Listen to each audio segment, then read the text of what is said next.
Estate చేసుకోవాలన్న క్రమంలో ముందుకు వెళ్తుంటే అక్కడున్న రైతులు తిరగబడి ఇవ్వకుండా వాళ్ళ మీద ఎదురు తిరుగుతుంటే అది ప్రజలకు తెలియకూడదని దాని మీద సాక్షిలో డిస్కషన్ రావటం అనేది వాళ్ళకి నచ్చలేదు.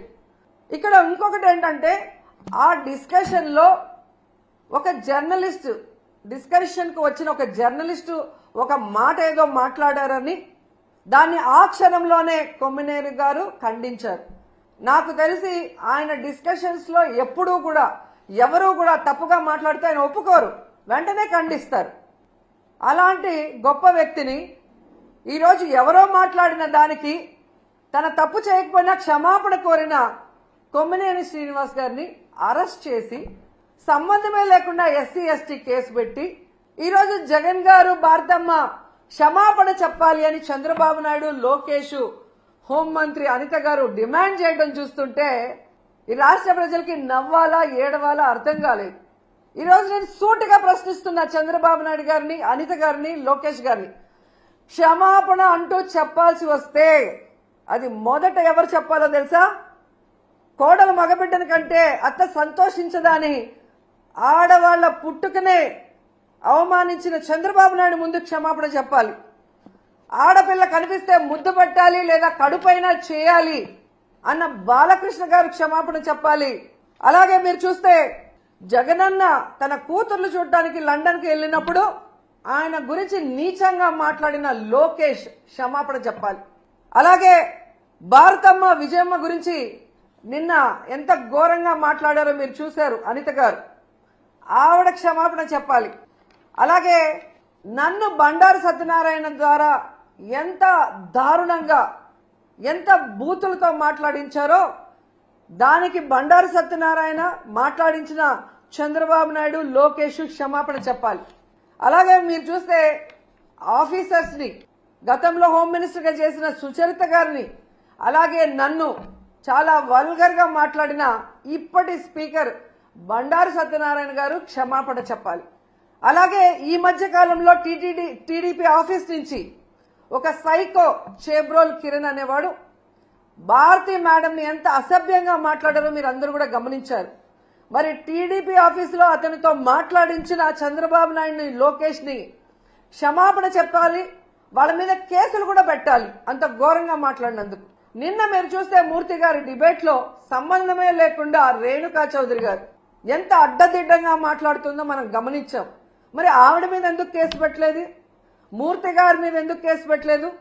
ఎందుకు బిఆర్ నాయుడు గారు క్షమాపణ చెప్పలేదని నేను అడుగుతున్నాను. ఈరోజు సాక్షిలో మాట్లాడారన్నారు అదే మాటలు, ఆయన మాట్లాడిన విధానం తప్పు కృష్ణంరాజు అనే వ్యక్తి. కానీ అదే వార్తలు టైమ్స్ ఆఫ్ ఇండియాలో వచ్చాయి, అదే న్యూస్ ఈటీవీలో వచ్చింది. మరి వాళ్ళ ఆఫీసుల మీద ఎందుకు దాడులు జరగలేదు? వాళ్ళ మీద ఎందుకు కేసులు పెట్టలేదు? కేవలం సాక్షి మీద ఎందుకు దాడులు చేస్తున్నారు? అలాగే ఎందుకు సాక్షిలో మాత్రమే ఈరోజు కొమ్మినేని గారి మీద తప్పుడు కేసు పెట్టి అరెస్ట్ చేశారని నేను అడుగుతున్నాను. ఎందుకంటే కొమ్మినేని గారి మీద ఎప్పటి నుంచో లోకేష్ కి, చంద్రబాబు నాయుడికి కక్ష. గతంలో అమరావతి భూములు, 3 పంటల భూములు దోచుకొని రియల్ ఎస్టేట్ చేస్తున్నారన్న క్రమంలో ప్రజలు అక్కడ ఎవరైతే తిరగబడ్డారో, రైతులు తిరగబడ్డారో అవన్నీ కూడా ఆయన తన డిబేట్ లో ప్రజలకు అందిస్తున్నారన్న కక్షతో ఎన్టీవీ యాజమాన్యం పైన ఒత్తిడి తీసుకొచ్చి ఆయనని ఆ ఛానల్ నుంచి బయటకు పంపించారు. అక్కడి నుంచి వేరే ఏ ఛానల్లో ఆయన వెళ్ళినా అక్కడ రానికుండా గేట్లు వేయించారు. సాక్షిలో ఉన్నారు కాబట్టి ఈరోజు ఆయన మీద కక్ష కట్టి ఇటు జగనన్నని, భారతమ్మని ఇరికిస్తూ అటు కొమ్మినేని గారిని ఇరికించాలని ప్లాన్ చేయడం నిజం కాదా అని అడుగుతున్నాను. ఎందుకంటే ఈ డిస్కషన్ జరిగింది జూన్ 6వ తేదీ. ఆ రోజంతా ఎవ్వరూ మాట్లాడలేదు. ఆ జరిగిన నెక్స్ట్ సెకండ్ అది తప్పు అని చెప్పి తాను తప్పు చేయకపోయినా సారీ చెప్పారు జర్నలిస్ట్ గారు, కొమ్మినేని గారు. అయినా కూడా ఆ నెక్స్ట్ డే జూన్ 7వ తేదీ లోకేష్ గారు, చంద్రబాబు నాయుడు గారు పని కట్టుకొని టీడీపీ సోషల్ మీడియా ద్వారా వైరల్ చేసి ఏ విధంగా వచ్చిన జర్నలిస్ట్ కృష్ణంరాజు గారు మాట్లాడిన మాటల్ని ఇటు సాక్షికి అటు కొమ్మినేనికి ఆపాదిస్తూ తన అనుకూల పచ్చ ఛానల్స్ లో దాన్ని ఎలా విష ప్రచారం చేశారు, తమకు అనుకూలంగా ప్రచారం చేసుకొని ఆ రోజు మధ్యాహ్నం 3:09 లోకేష్ ట్వీట్ చేయడం జరిగింది. అంటే ఒక పథకం ప్రకారం చంద్రబాబు నాయుడు, లోకేష్, డీజీపీ గారు, ఇంటెలిజెన్స్ చీఫ్ వీళ్ళందరూ కూర్చొని ఇది చేయకపోతే ఈ విధంగా జూన్ 6న మార్నింగ్ జరిగిన ఆ డిస్కషన్ ని జూన్ 7 మార్నింగ్ నుంచి విష ప్రచారం చేస్తూ లేని వాటిని వక్రీకరిస్తూ తమ పచ్చ ఛానల్లో అనుకూలంగా మాట్లాడించుకొని తమకి వైఎస్ జగన్ గారి కుటుంబ సభ్యుల మీద అసభ్యకరమైన పోస్టింగ్లు పెట్టించి రాష్ట్రంలో ఉన్న అన్ని పోలీస్ స్టేషన్లో తెలుగుదేశం పార్టీ నాయకులతో కేసులు పెట్టించి ఆ వ్యాఖ్యలతో సంబంధం లేని సాక్షి మీద దాడులు చేసే విధంగా అందరినీ కూడా రెచ్చగొట్టింది నిజం కాదా అని నేను అడుగుతున్నా. ఆ తర్వాత 3వ రోజు జూన్ 8 అదే ప్రచారాన్ని తమ అనుకూల మీడియాతో కంటిన్యూ చేయిస్తూ ప్లాన్ ప్రకారం మధ్యాహ్నం 1:49 చంద్రబాబు నాయుడు ట్వీట్ చేశాడు. వీళ్ళని అరెస్ట్ చేస్తాను అని అడిగింది కొడుకు, చేయించింది తమ పార్టీ నాయకులతో కంప్లైంట్లు ఇప్పించి తమ పచ్చ ఛానళ్లతో తప్పుడు ప్రచారం చేయించి పెద్ద మనిషిలాగా దాన్ని కేసు పెట్టి అరెస్ట్ చేస్తానన్నట్టుగా ఈయనతో మాట్లాడిస్తూ అదే పథకంలో భాగంగా పవన్ కళ్యాణ్ ఆఫీస్ నుంచి Pawan Kalyan press note release చేసినట్టు 3:40కి ప్రెస్ నోట్ రిలీజ్ చేయడమే కాకుండా సాయంత్రం 6:45 పవన్ కళ్యాణ్ గారి ద్వారా ట్వీట్ చేయించారు.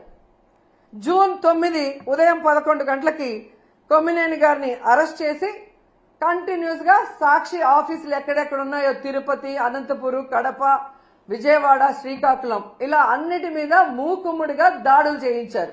ఆ దాడులు చేసిన వీడియోలు, ఫోటోలు చూస్తే మీకే అర్థమవుతుంది. దాంట్లో ఎమ్మెల్యేల భార్యలు, కొడుకులు, కార్పొరేటర్లు, కౌన్సిలర్లు, టీడీపీ నాయకులు స్పష్టంగా కనిపిస్తున్నారు.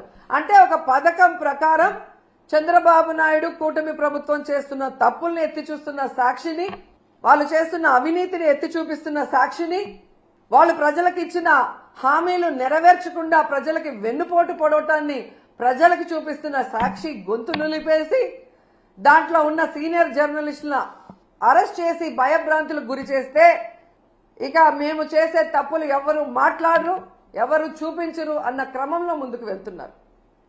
ఇవన్నీ కాకుండా కొమ్మినేని వయసు చూడట్లేదు. ఆయన చెయ్యని తప్పుని ఈరోజు ఎస్సీ ఎస్టీ కేసు పెట్టి లోపల పెడితే ఇది ఈ రోజుతో పోయేది కాదు. మీరు పెట్టిన ఈ విత్తనం మహావృక్షమై మీ అందరినీ కూడా ముంచేస్తుందని కూడా ఈ సందర్భంగా తెలియజేసుకుంటున్నాను. ఎందుకంటే పచ్చ మీడియాకి ఎప్పుడూ బూతులు మాట్లాడటం, బూతులు టెలికాస్ట్ చేయటమే అలవాటు. ఇది గతంలో మనం చూసాం. సాంబశివరావు గారు ఎంత ఘోరంగా మాట్లాడతారు, ఎంత నీచంగా మాట్లాడతారో ఈ రాష్ట్ర ప్రజలు సెల్ ఫోన్లు ఉన్న వాళ్ళు యూట్యూబ్ కొడితే అర్థమవుతుంది మీకు. అలాగే మూర్తి గారు ఏ విధంగా వాళ్ళు వైఎస్ఆర్సీపీని అటాక్ చేయడానికే మాట్లాడి వల్గర్గా మాట్లాడించడం మనం కళ్ళారా చూస్తున్నాం. అసలు అంతెందుకు బీజేపీ నాయకుడిని విష్ణువర్ధన్ రెడ్డిని టీడీపీ నాయకుడు కొలికపీడి TV5లో చెప్పు తీసుకొని కొట్టాడు. మరి కొట్టించింది ఎవరు? రాధాకృష్ణ గారా, మూర్తి గారా? వాళ్ళ మీద ఎందుకు కేసు లేదు? ఎందుకు బీఆర్వీ నాయుడు క్షమాపణ చెప్పలేదు? ఏబిఎన్లో ఎన్ని వల్గర్ స్టోరీలు, ఎంతమంది మహిళల జీవితాన్ని నాశనం చేసే విధంగా మినిస్టర్స్ అని లేదు, ఎమ్మెల్యేలని లేదు, జగన్ గారి వైఫ్ అని లేదు, వాళ్ళ అమ్మ విజయమ్మ అని లేదు. ఆఖరికి ఎంత సిగ్గుచేటంటే షర్మిల గారి గురించి బాలకృష్ణ ఇంట్లో నుంచి సోషల్ మీడియా ఐటీడీపీ గతంలో ఎంత వల్గర్ గా ఆమె మీద ట్రోల్ చేస్తే ఏడ్చి కంప్లైంట్ ఇచ్చింది. అలాంటి వాళ్ళకి ఈరోజు సపోర్ట్ చేస్తూ జగన్ గారు, భారతి మేడం క్షమాపణ చెప్పాలి అంటే ఈ రాష్ట్ర ప్రజలు ముక్కున వేలేసుకున్నారు. తప్పు చేయని మన కొమ్మినేనిని అరెస్ట్ చేయడమే కాకుండా ఏ తప్పుడు మాటలు ప్రసారం చేయని సాక్షి ఆఫీసుల మీద దాడి చేస్తుంటే వాటిని ఖండించదు ఈ షర్మిల గారు గాని, ఈ రేణుకా చౌదరి. ఇంతమంది ఆడవాళ్ళని రేప్ చేస్తున్నారు, నరికేస్తున్నారు, అలాంటి వాళ్ళ గురించి మాట్లాడరు ఒక ఆడవాళ్ళే ఉండి. కానీ జగన్ గారు, భారతి మేడం గారి గురించి మాట్లాడాలంటే ఒంటికాలతో వస్తారు.